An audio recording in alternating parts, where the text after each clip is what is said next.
All right, everyone. Welcome back to another video. Last time we left off with, we left off with the end of the first year of the war, and we went into all of the long text of the second year. Sorry for all my stammering. Sometimes when I'm trying to read and I miss a spot, I just kind of pause for a second. I got to get better at that. But yeah, we are now on to the morning after a night raid on London. September 1940. After the raiders had gone, although Germany's daylight raiders met with little success in their attacks on London, those that came by night succeeded in causing considerable damage to property. Besides killing and injuring many civilians, this view of the approach to London Bridge is a typical example of the scenes of devastation that greeted city workers on their way to offices in the morning after a raid. So yeah, the British still go to work, things like that. Imagine that, a lot of us complain and we're like, oh man, I just want a day off. And these guys are like, they blew up my way to work. Guess I'll have to walk a little longer today. So yeah, these people had some balls of steel, is what I'd say. But yeah, look at the devastation though. There's just a huge crater in the road. Yeah. But hey, these people soldiered on. That's commendable. Ooh, it's a twofer. Second phase of the Battle of Britain. August 19th to September 5th, 1940. Luftwaffe's attack on fighter bases. A short lull in the 5 days filled with reconnaissance flights in which 39 German planes were shot down separated the second phase of the Battle of Britain from the first. From August 24th to September 5th, the main weight of the German attack was directed against the fighter stations and airplane factories inland. During the first 6 days of this action, heavy attacks were directed on Portland, Southampton, and Portsmouth, Dover, and Folkestone areas in Kent and Essex, and the Thames The Thames Estuary. On August 30th, and the succeeding days, the airfield on the London outskirts and in Kent were chief objectives. Although damage was done to the airfields attacked, the attempt to put British fighter squadrons out of action was a complete failure. And whether from a determination to stick to a prearranged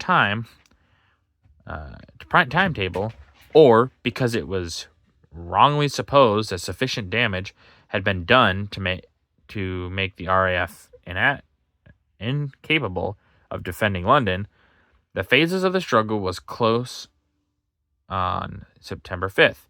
35 main attacks were made during this stage of the battle. They resulted in the loss of 562 German bombers and fighters.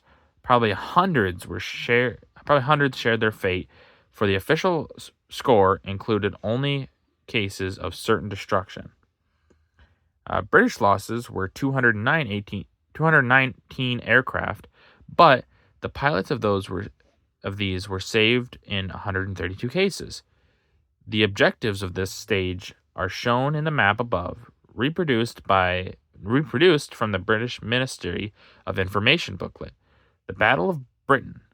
It was carried through with smaller bomber formations than those previously employed, with larger fighter escorts, the latter flying partly at great height, round, and slightly above the bombers. So here we see the main attack on the Battle of Britain.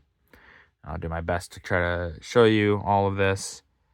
So here we see, on August 24th, 110 German bombers and fighters turned before our squadron near Maidstone and fled before they could engage. So we see right there, these German planes came in here And they got up there, and then they were like, nope, we're gone. That's what this little is here. You see attacks here. Then there's Dover, Manstone, Deal. Yeah, we see all of the German attacks. And when you have a map like this, it shows having the ability to see all this is really nice because you're able to picture how many attacks actually happened in this short amount of time.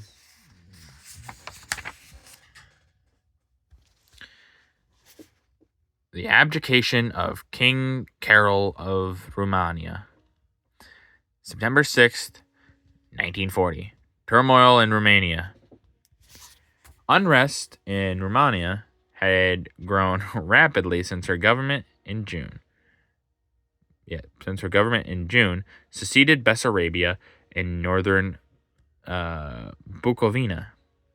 With a combined population of about 4 million to the USSR,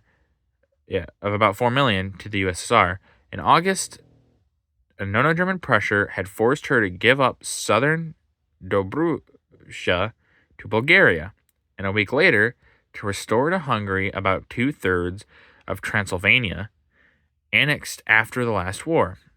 A widespread rioting in which the fascist Iron Guard played a prominent part took place all over the country, and on the morning of September 6th, King Carol abdicated in favor of his 18-year-old son, Michael.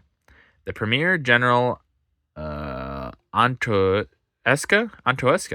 that name sounds really familiar, who assumed dictatorial powers as conductor or leader, is seen above, addressing a meeting with a small group of green-shirted Iron Guards, standing at attention below.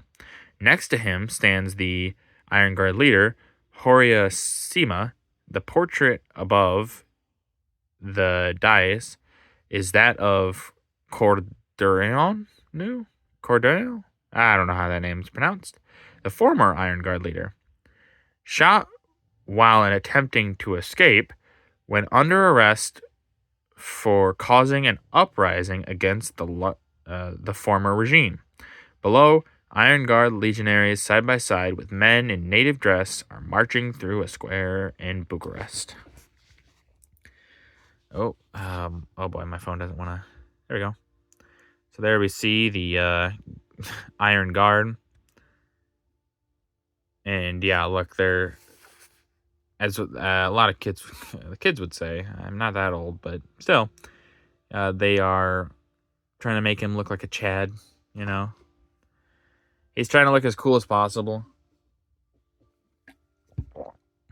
The former leader, they're trying to make him look great. And yeah.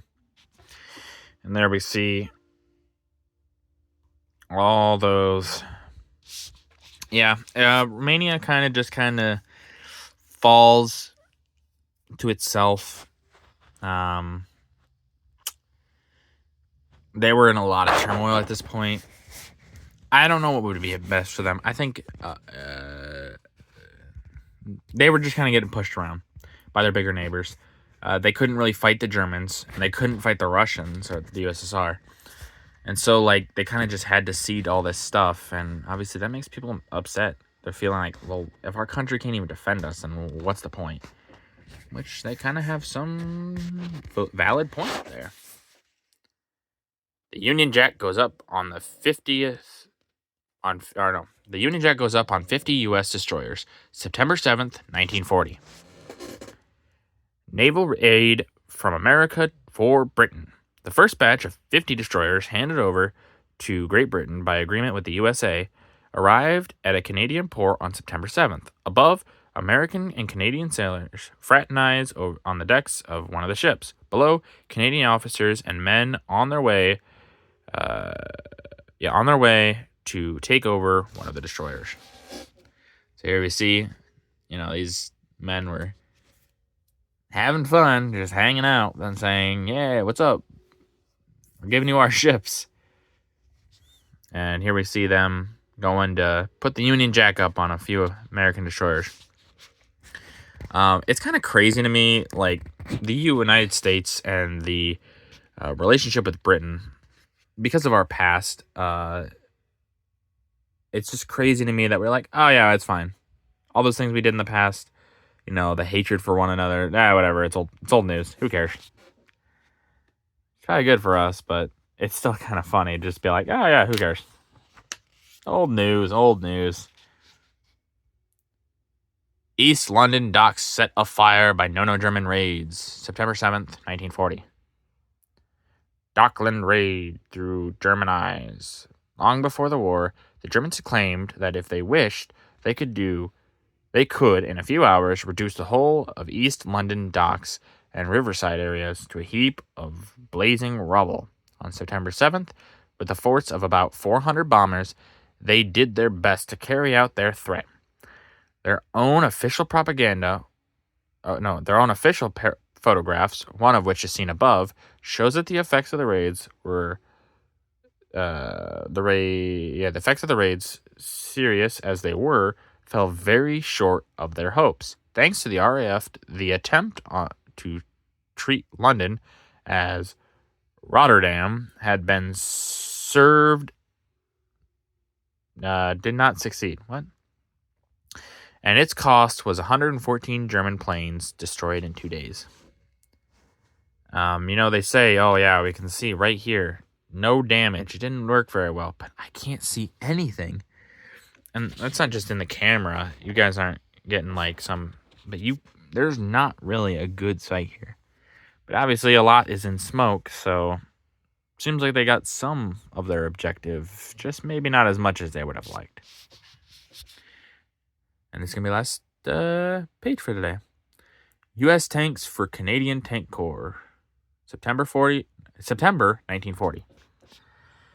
America's mounting aid. As the months passed, America's public opinion became increasingly convinced that the freedom of the United States and the future of democracy depended upon the victory of the Allied cause. The wheels of American industry moved faster and faster, and as war production got... Whoa, holy crap. Sorry about that. You guys can't really read that. It's getting really unfocused there. But and as war production got into its stride, the quantity of supplies for British forces continually rose. A train of Whippet tanks purchased by the Canadian government for use at Canadian Tank Corps training grounds is here seen arriving at Camp Borden, Canada. Some of them bore chalked messages from America, such as, "Good luck, Canada." Yeah, obviously, America is slowly waking up to war. And America, at this point, has, I would say, probably the largest industry in the world. Has the potential for it.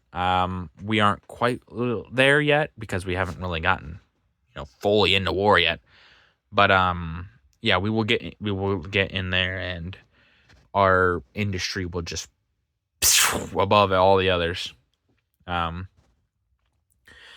But yeah, I don't think the Allies could have really won without America in the back. Yeah, obviously they put up the fight for a long while, but a city is not built by one man, it is built by an entire group of them. So while the other countries did a lot to putting the blocks down, America helped put the mortar in between, is how I would see it.